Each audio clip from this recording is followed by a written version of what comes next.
Meanwhile, we have been joined by Sana Batul as well, IT expert. Sana, अस्सलाम वालेकुम, आपको भी हम वेलकम करते हैं in the Studios. If you allow me, क्योंकि एक डिस्कशन चली रही है, मैं आपसे ज़रूर IT फ्रीलांसिंग में बात करूँगा, लेकिन हसन साहब, now the situation is IMF ने ये जो $1 बिलियन का लोन की किस्त लेनी थी, उससे पहले ये बहुत वाज़ेह अहकामात दिए थे कि जो टैक्स एवेजन होती है पाकिस्तान के रियल स्टेट सेक्टर में, मैं चाहूँगा इस पे बहुत बात हुई हसन साहब, अनडिक्लेयर्ड प्रॉपर्टीज के मैं चाहूँगा इस पे ज़रा बताइए कि ये क्या मामला है, क्योंकि जब एक सैलरीड क्लास ये देखता है कि मैं हर चीज़ में टैक्स दे रहा हूँ, फिर इस तरह के नॉट ओनली रियल स्टेट और बहुत सारे दीगर सेक्टर्स हैं, इसके हवाले से खबरें आती हैं कि जी ये टैक्स नहीं देते, तो एक जंग है टैक्स देने वाला वर्सेस टैक्स ना देने वाला, कम देने वाला. तो ये रियल स्टेट की सेक्टर में क्या ये इशू है, ज़रा ये तो बताइए. देखिए, बहुत अच्छी आपने बात की. हम चाहते हैं कि टैक्स दें और ज़्यादा कंट्रीब्यूट करें, क्योंकि उससे रिस्पेक्ट भी और हमारे मुल्क की मजबूती भी है और उसका मुस्तकबिल भी है. हम ये कहते हैं कि पर स्क्वायर फुट टैक्स फिक्स कर दें, यानी मैं 1 लाख स्क्वायर फुट बनाऊँ तो 1 लाख स्क्वायर फुट पे कलेक्टर को भी पता हो, लेने वाले को भी और देने वाले को. मैं 10 लाख स्क्वायर फुट बनाऊँ तो मुझे पता हो, लेने वाले को भी.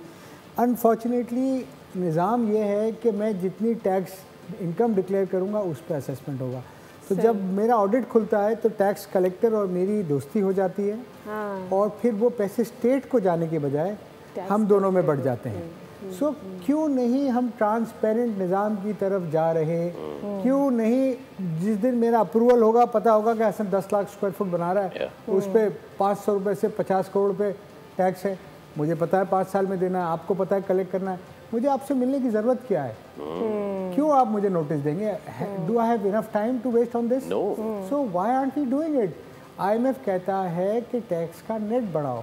हम भी चाहते हैं टैक्स का नेट बढ़े और प्लेस भी करें, बट अनफॉर्चुनेटली मुझे ऐसा लगता है जो निज़ाम बहादुर है ना, वो नहीं चाहता, वो चाहता है वो रिवायती निज़ाम ही चले, कागजी भी चलता रहे. दूसरी बात, मैं आपको एक बात बताऊँ, हमारी सबसे बड़ी इस साल डिमांड ये थी कि आप हमें 15 साल की पॉलिसी दे दें. उस पॉलिसी को, और वो पॉलिसी कंसिस्टेंट हो, उसमें पॉलिसी जो स्टेक होल्डर्स हैं, यानी मुझसे आपने टैक्स लेना है ना, मुझे बुला के पूछें तो क्या आपसे 1000 बिलियन टैक्स लेना, कैसे दोगे आप? और उसको लेजिस्लेशन से सपोर्ट करो, तभी हम दे पाएंगे ना. आप एक 16 डिग्री के कमरे में बैठ के अपनी निज़ाम पॉलिसी बनाते हैं, स्टेक होल्डर्स का इनपुट ही नहीं लेते. हर साल पिछले 5 साल में 7C आया, 100D आया, 7E आया, 7F आए, सारे सेक्शन है टैक्स के. 236 आया, 236K आया, C आया. ऐसा थोड़ी निज़ाम चलता है. कैसे दुनिया में कैपिटल इन्वेस्टमेंट होती है? एक दुबई में रियल स्टेट एजेंट $3 बिलियन की प्रॉपर्टी एक दिन में बेचता है. 3 बिलियन, और हम $1 बिलियन के डॉलर के लिए हम IMF के चक्कर काट रहे हैं. क्यों हम अपने मुल्क को, जहाँ पर 12 मिलियन मकानों की शॉर्टेज है, 10 मिलियन एक्सपैट्रिएट पाकिस्तानी हैं जो पैसे कमाते हैं, अपने मुल्क में घर लेना चाहते हैं, क्यों हम इसको यूटिलाइज नहीं कर पा रहे? क्योंकि हम, मेरे ख्याल में हमारा फोकस कुछ और है. हमारा इंटेंशन ही नहीं है कि पाकिस्तान को, माफ़ कीजिएगा, इस तकलीफ से निकालें. ये तो बिल्कुल जो बोलते हैं ना, ओपन हार्ट सर्जरी करनी पड़ेगी. Only those people should sit in this position which are who are for Pakistan and who are ready to take decision for Pakistan out of box. तब पाकिस्तान निकलेगा, वरना 72-74 साल हो गए.